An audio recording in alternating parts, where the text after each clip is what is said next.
شروع اللہ کا نام لے کر جو بڑا مہربان نہایت رحم والا ہے۔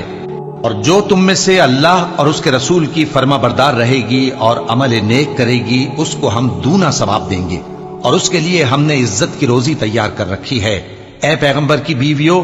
تم عام عورتوں کی طرح نہیں ہو۔ اگر تم پرہیزگار رہنا چاہتی ہو تو کسی اجنبی شخص سے نرم لہجے میں بات نہ کرو، تاکہ وہ شخص جس کے دل میں کسی طرح کا روگ ہے کوئی امید نہ پیدا کر لے۔ اور دستور کے مطابق بات کیا کرو، اور اپنے گھروں میں ٹھہری رہو، اور جس طرح پہلے جاہلیت کے دنوں میں زیب و زینت کی نمائش کی جاتی تھی، اس طرح اظہار زینت نہ کرو، اور نماز پڑھتی رہو اور زکوٰۃ دیتی رہو، اور اللہ اور اس کے رسول کی فرما برداری کرتی رہو۔ اے پیغمبر کی گھر والیوں، اللہ چاہتا ہے کہ تم سے ہر طرح کی ناپاکی دور کر دے اور تمہیں بالکل پاک صاف کر دے، اور تمہارے گھروں میں جو اللہ کی آیتیں پڑھی جاتی ہیں اور حکمت کی باتیں سنائی جاتی ہیں ان کو یاد رکھو۔ بے شک اللہ باریک بین ہے، باخبر ہے۔ جو لوگ اللہ کے آگے سر اطاعت خم کرنے والے ہیں، یعنی مسلمان مرد اور مسلمان عورتیں، اور مومن مرد اور مومن عورتیں، اور فرمانبردار مرد اور فرمانبردار عورتیں، اور راست باز مرد اور راست باز عورتیں، اور صبر کرنے والے مرد اور صبر کرنے والی عورتیں، اور عاجزی کرنے والے مرد اور عاجزی کرنے والی عورتیں، اور خیرات کرنے والے مرد اور خیرات کرنے والی عورتیں، اور روزے رکھنے والے مرد اور روزے رکھنے والی عورتیں، اور اپنی شرمگاہوں کی حفاظت کرنے والے مرد اور حفاظت کرنے والی عورتیں، اور اللہ کو کثرت سے یاد کرنے والے مرد اور کثرت سے یاد کرنے والی عورتیں۔ کچھ شک نہیں کہ ان کے لیے اللہ نے بخشش اور اجر عظیم تیار کر رکھا ہے۔ اور کسی مومن مرد اور مومن عورت کو حق نہیں ہے کہ جب اللہ اور اس کا رسول کوئی بات طے کر دیں تو وہ اس کام میں اپنا بھی کچھ اختیار سمجھے۔ اور جو کوئی اللہ اور اس کے رسول کی نافرمانی کرے وہ بالکل گمراہ ہو گیا۔ اور جب تم اس شخص سے جس پر اللہ نے احسان کیا تھا اور تم نے بھی احسان کیا تھا یہ کہتے تھے کہ اپنی بیوی کو اپنے پاس رہنے دے اور اللہ سے ڈر، اور تم اپنے دل میں وہ بات چھپا رہے تھے جس کو اللہ ظاہر کرنے والا تھا، اور تم لوگوں سے ڈرتے تھے، حالانکہ اللہ ہی اس کا زیادہ مستحق ہے کہ اس سے ڈرو۔ پھر جب زید نے اس سے تعلق ختم کر لیا، یعنی اس کو طلاق دے دی، تو ہم نے اسے تمہاری زوجیت میں دے دیا تاکہ مومنوں پر ان کے منہ بولے بیٹوں کی بیویوں کے ساتھ نکاح کرنے کے بارے میں جب وہ بیٹے ان سے اپنا تعلق ختم کر لیں یعنی طلاق دے دیں کچھ تنگی نہ رہے، اور اللہ کا حکم واقع ہو کر رہنے والا تھا۔ پیغمبر پر اس کام میں کچھ تنگی نہیں جو اللہ نے ان کے لیے مقرر کر دیا، اور جو لوگ پہلے گزر چکے ہیں ان میں بھی اللہ کا یہی دستور رہا ہے، اور اللہ کا حکم ٹھہر چکا تھا، یعنی ان پیغمبروں میں جو اللہ کے پیغام جوں کے توں پہنچاتے اور اس سے ڈرتے اور اللہ کے سوا کسی سے نہیں ڈرتے تھے، اور اللہ ہی حساب کرنے کو کافی ہے۔ محمد صلی اللہ علیہ وآلہ وسلم تمہارے مردوں میں سے کسی کے والد نہیں ہیں،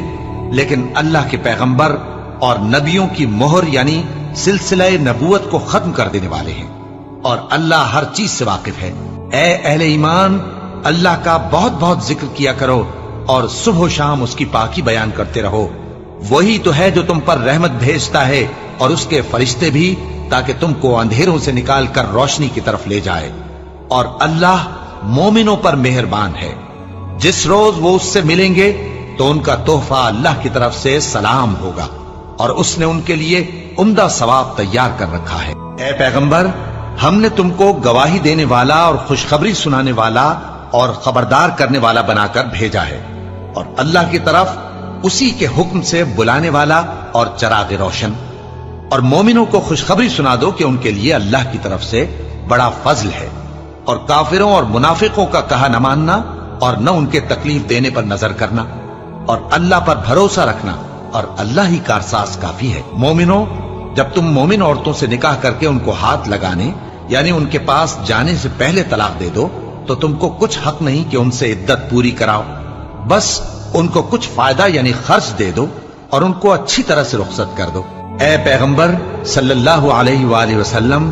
ہم نے تمہارے لیے تمہاری بیویاں جن کو تم نے ان کے مہر دے دیے ہیں حلال کر دی ہیں، اور تمہاری باندیاں جو اللہ نے تم کو کفار سے بطور مال غنیمت دلوائی ہیں، اور تمہارے چچا کی بیٹیاں اور تمہاری پھوپھیوں کی بیٹیاں اور تمہارے ماموں کی بیٹیاں اور تمہاری خالاؤں کی بیٹیاں جو تمہارے ساتھ وطن چھوڑ کر آئی ہیں، سب حلال ہیں۔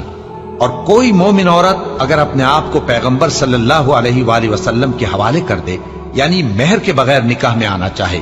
بشرطے کہ پیغمبر صلی اللہ علیہ وآلہ وسلم بھی اس سے نکاح کرنا چاہیں، وہ بھی حلال ہے۔ لیکن یہ اجازت اے نبی صلی اللہ علیہ وآلہ وسلم خاص تم ہی کو ہے، سب مسلمانوں کو نہیں۔ ہم نے ان کی بیویوں اور باندیوں کے بارے میں جو مہر واجب الادا مقرر کر دیا ہے ہم کو معلوم ہے، یہ اس لیے کیا گیا ہے کہ تم پر کسی طرح کی تنگی نہ رہے، اور اللہ بخشنے والا ہے، مہربان ہے۔ اے پیغمبر صلی اللہ علیہ وآلہ وسلم، تم کو یہ بھی اختیار ہے کہ جس بیوی کو چاہو پیچھے رکھو اور جسے چاہو اپنے پاس رکھو، اور جس کو تم نے پیچھے کر دیا ہو اگر اس کو پھر اپنے پاس طلب کر لو تو تم پر کچھ گناہ نہیں۔ یہ اجازت اس لیے ہے کہ ان کی آنکھیں ٹھنڈی رہیں اور وہ رنجیدہ نہ ہوں، اور جو کچھ تم ان کو دو اسے لے کر سب خوش رہیں، اور جو کچھ تمہارے دلوں میں ہے اللہ اسے جانتا ہے، اور اللہ جاننے والا ہے، بردبار ہے۔